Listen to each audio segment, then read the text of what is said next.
Hello বন্ধুরা, good morning. আজকের ভিডিওটা কিন্তু একটু অন্যরকমভাবে স্টার্ট করার চেষ্টা করলাম। তো প্রথমেই যে গোলাপ ফুলগুলো দেখতে পেলে, ওগুলো কিন্তু আমারই গাছের গোলাপ, আর তোমাদের সঙ্গে আগে কখনো না শেয়ার করা হয়নি। তো আমি একটু বাইরে বেরিয়েছি, দেখলাম অনেকগুলো গোলাপ ফুল ফুটেছে, মোটামুটি 10-12টার মতো। তো ভাবলাম তাহলে আমার বন্ধুদের সঙ্গেও শেয়ার করি। তারপর রান্নাবান্না করে নিয়েছি। আজকে একটু তাড়াতাড়ি করেছি, কারণ হাজব্যান্ড একটু তাড়াতাড়ি বেরিয়ে গেছিলো, তো তাই জন্য না সকালে চাটা আর খাওয়া হয়ে ওঠেনি। সকালের মানে মোটামুটি ওই 9:30টার মতো বাজছে, তখন আমি চাটা করে নিলাম, আর সঙ্গে একটু ঠাম্মার জন্য মুড়ি নিলাম। ঠাম্মা না ব্রেকফাস্টে সেরকম কিছু খায় না, ওই একটু দুধ মুড়ি হলে বা চায়ের সঙ্গে মুড়ি মাখা হলে ভালো খায়, তাই একটু ঠাম্মাকে মুড়ি মেখে দিলাম। তারপর আমি চলে গেছি স্নানে। তো ঠাম্মা যেহেতু আছে, আর আমার একটু স্নানটা আজকে তাড়াতাড়ি করে নিলাম। তো স্নান টান করে বাকি যে রান্নাবান্না সেগুলো আমি পরে করব। আর তখন না মিঠিকে আমি খাইয়ে দিয়ে ঘুম পাড়িয়ে দিয়েছিলাম। বললাম না আজকে সবাই সকাল সকাল উঠেছে একটু, তো তার জন্য মিঠিও সকাল সকাল উঠে গেছে। আর মিঠি যেহেতু সকাল সকাল উঠেছে, তাই জন্য একটু তাড়াতাড়ি আবার ঘুমিয়ে গেছে।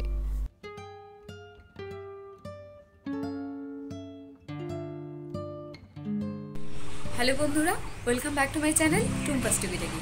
তোমরা সবাই কেমন আছো? আশা করি সবাই ভালো আছো, আর আমিও ভালো আছি। তো এখন বাজে দুপুরই বলা চলে, এখন বাজে দুপুর 12:30, আর এখন থেকে আমি তোমাদের সাথে নিয়ে ব্লগটা স্টার্ট করছি। তো সকাল থেকে দেখো সমস্ত কাজবাজ মোটামুটি সব কমপ্লিট হয়ে গেছে, আর ওদিকে মিঠিকে স্নান করিয়ে ঘুম পাড়িয়ে দিয়েছি, আর আমারও স্নান হয়ে গেল, সকালে রান্নাবান্না হয়ে গেছে, আর সেগুলো খেয়ে হাজব্যান্ড বেরিয়ে গেছে। এখন জাস্ট একটু পনির করবো, ব্যাস তাহলেই হয়ে যাবে, আর কিছুই না। আর যেহেতু মিঠি ঘুমিয়ে আছে, মিঠি ঘুমিয়ে থাকতে থাকতে আমি এখন পনিরটা রান্না করে নেবো। আজকে না সকাল সকাল উঠেছি একটু, সকালে সমস্ত কাজবাজ হয়ে গেছে, আর ওই যে কাজে হেল্প করে দিদিটা, সেই দিদিও সকাল সকালে এসেছিল, তো তার জন্য সব কাজ তাড়াতাড়ি হয়ে গেছে। আজকে হলো কড়াই পানির করবো, আর কড়াই পানির আমার হাজব্যান্ডের ভীষণ ফেভারিট একটা ডিশ। তো হাজব্যান্ডের না, শুধু আমারও পছন্দ। আই হোপ তোমাদের ব্লগটা দেখতে ভালো লাগবে, তো স্কিপ না করে পুরোটা কন্টিনিউ দেখতে থাকো।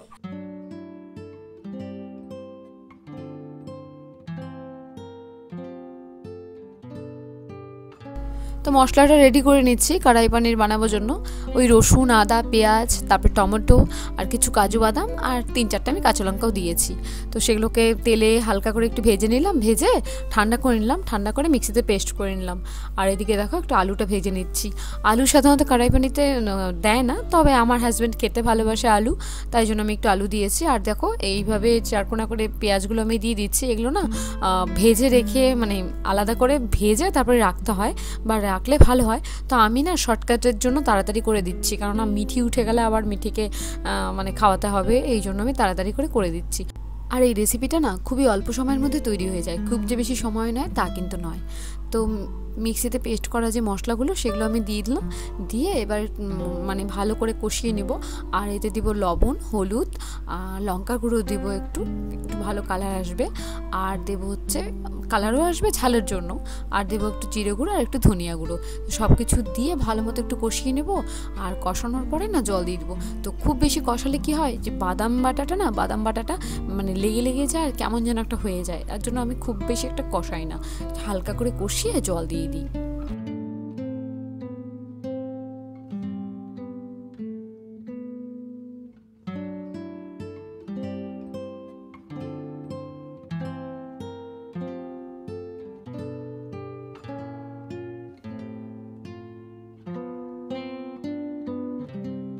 তো জল দিয়ে দিলাম।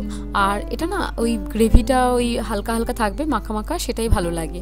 তো খুব বেশি ঝোল এটার ভালো লাগে না। আর একটু দেখো ঢাকা দিয়ে দিয়েছিলাম, কেন কি এই আলুটা সেদ্ধ হবে, যেহেতু আমি আলু এক্সট্রা ভাবে অ্যাড করেছি, তা আলুটা সেদ্ধ হওয়ার জন্য আমি একটু ঢাকা দিয়ে দিয়েছিলাম।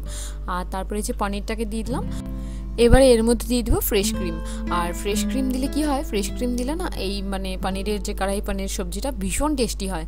আর ফ্রেশ ক্রিম ছাড়াও এটা ভালো হয়, খারাপ হয় না। তো তোমাদের কাছে যদি অ্যাভেলেবেল না থাকে, এটা ছাড়াও কিন্তু বানিয়ে খেয়ে দেখতে পারো, খেতে কিন্তু খারাপ হয় না, ভালোই হয়। আর ফ্রেশ ক্রিম দিলে তো অবশ্যই টেস্ট অনেকটাই বেড়ে যায়। তো দেখো ফ্রেশ ক্রিম দিয়ে হালকা একটু নাড়িয়ে চেড়ে নিলাম। আর এতে একটু গরম মশলা অ্যাড করবো, আর একটু কস্তুরি মেথি অ্যাড করবো।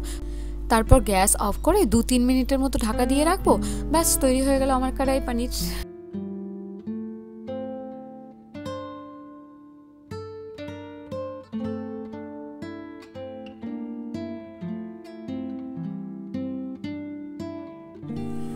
তো দেখো তারপর রান্না করে মিঠিকে খাবার খাইয়ে দিলাম, খাইয়ে দিয়ে আমরা খেয়ে নিলাম। খেয়ে তারপরে যে কুলের আচার বানানোর জন্য প্রিপারেশন চলছিল, কারণ তো 2-3 দিন হয়ে গেলো আমি গুলগুলোকে রোদে দিয়েছিলাম।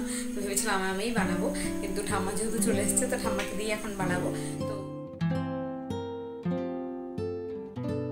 তো দেখো আমি না কখনো কুলের আচার বানাইনি, ভেবেছিলাম এবছর ফার্স্ট টাইম আমি কুলের আচার বানাবো। আর অনেকদিন থেকে কুলের আচার খেতেও ইচ্ছে করছিল, কিন্তু আর বানানো হয়ে উঠছিল না বলে খেতেও পারছিলাম না। আর প্রত্যেক বছর না ঠাম্মা করে পাঠিয়ে দেয়, আর না তো আমি যখন যাই তো গিয়ে নিয়ে আসি। এবছর আর যাওয়া হয়নি আর পাঠানোও হয়নি ঠাম্মার। তো তার জন্য আমি মানে বানাবো বলে ডিসাইড করি, আর ঠিক সেই সময় না ঠাম্মা আমার মানে এখানে চলে আসে। তো ঠাম্মাকে দেখে তো আর কুলের আচার বানানোর প্রশ্নই ওঠে না। তো তার জন্য ঠাম্মাই বানিয়ে দিচ্ছে, কেননা আমার থেকে অবভিয়াসলি ঠাম্মাই ভালো পারবে, কুলের আচারটা বেশি ভালো বানাতে পারবে। আগে অনেকবার ঠাম্মা বানিয়েছে, কিন্তু কখনো না এভাবে সামনে থেকে দেখা হয়নি। তো ভাবলাম এবার খুব ভালো মতো দেখিনি, তারপর নেক্সটে আমি এভাবে বানাবো। তো ঠাম্মা বানাচ্ছিল, আমি একটু ভিডিও শ্যুট করছিলাম আর দেখছিলাম।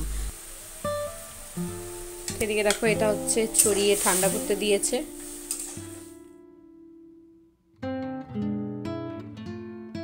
তো দেখো প্রথমে এই মশলাগুলোকে ভেজে নিল, ভেজে নিয়ে এবার গুড়টাকে খুব ভালো মতো জাল করে নিচ্ছে। গুড়টা যখন আঠালো আঠালো হয়ে যাবে তখন ওই মানে শুকনো ওগুলোকে দিয়ে দিবে।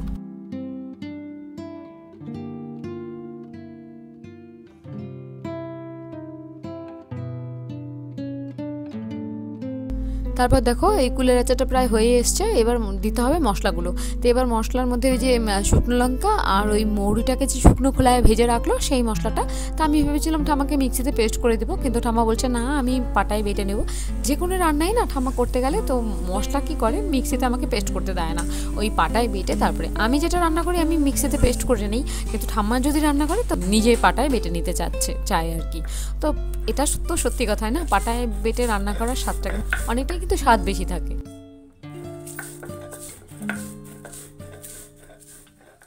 তো দেখো চাটা খাওয়ার পর বসেই আছে, এই যে মিঠিকে নিয়ে, মিঠিও খেলছে। মিঠি দেখো কি খেলছে, এটাকে কি বলে আমি জানি না। দেখো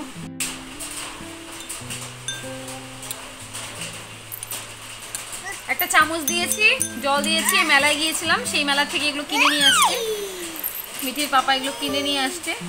আর তো এটা দিয়ে এখন আপাতত মিঠিকে বসিয়ে রেখেছে, মিঠি একটু বিরক্ত করছিল।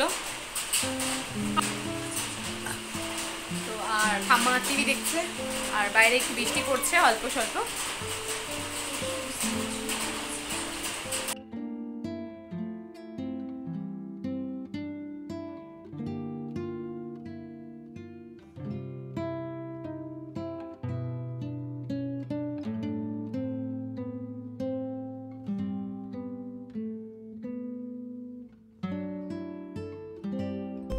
তারপর দেখো মিঠির সঙ্গে এভাবে বসে সময় কাটছে আর কি, মিঠিকে দেখছি, মিঠির সঙ্গে খেলছি, আমিও বসে আছি, একটু টিভিও দেখছিলাম।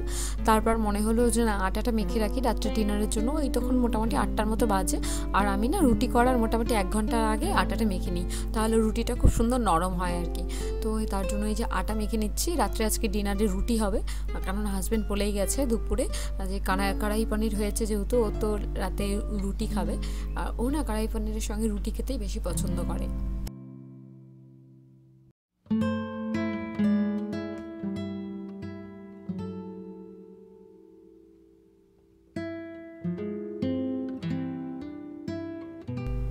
আর এদিকে আমার প্রায় আটা মাখা হয়ে আসলো, আর তখনও বাইরে কিন্তু বৃষ্টি পড়েই যাচ্ছে, আর বৃষ্টি পড়ে যাচ্ছে 8টা সাড়ে 8টার মতো বাজে। আর তখন না আমার একটু খিদে পেয়েছে, তো ভাবছিলাম কি খাবো, আর যেহেতু বাইরে বৃষ্টি পড়ছিল তখন না খিদেটার জন্য আরও বেশি করে মানে পেয়ে যায়।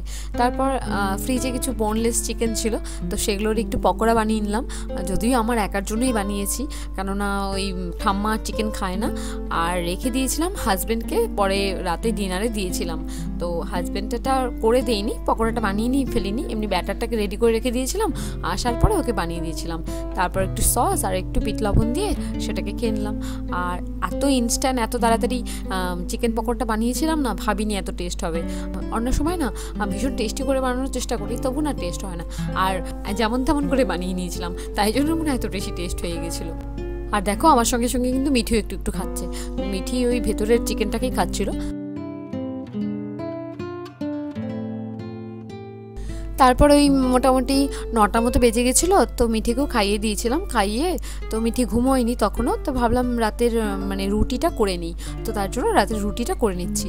আর রুটি করে না আমি কখনো ওই গরম রুটি আমিও খাই না, হাজব্যান্ডকেও দেই না, তো আমাদের দুজনেরই অ্যাসিডিটি হয়ে যায় বেশিরভাগ সময় আর কি, তাই হয়, সব সময় না। তো তার জন্য কি করি, এভাবে গরম জল ফুটিয়ে নিই, গরম জল ফুটিয়ে সেই রুটিগুলোকে না ধুয়ে নিই, ধুয়ে একটু শুকিয়ে নিই, শুকিয়ে তারপরে আবার হাটপটে ভরে দিই। এভাবে খেলে কিন্তু একদম অ্যাসিডিটির প্রবলেম হয় না। তো তোমাদের যাদের অ্যাসিডিটির প্রবলেম আছে না, তো রুটি খেলে গলা বুক জলে বা অসুবিধা হয় কোনো, তো এভাবে খেয়ে দেখো, কোনো কিন্তু প্রবলেম হয় না। তো আজকের ভিডিওটা এখানেই শেষ করছি। তো ভিডিওটা দেখে কেমন লাগলো অবশ্যই কমেন্ট বক্সে কমেন্ট করে জানিয়ে দিও, আর যদি ভালো লেগে থাকে তাহলে একটা লাইক করে দিও, আর আমার চ্যানেলে নতুন বন্ধু হয়ে থাকলে সাবস্ক্রাইব করে পাশে থাকা বেল আইকনটা প্রেস করে দিও। আসি বন্ধুরা, তোমরা সবাই ভালো থেকো, সুস্থ থেকো।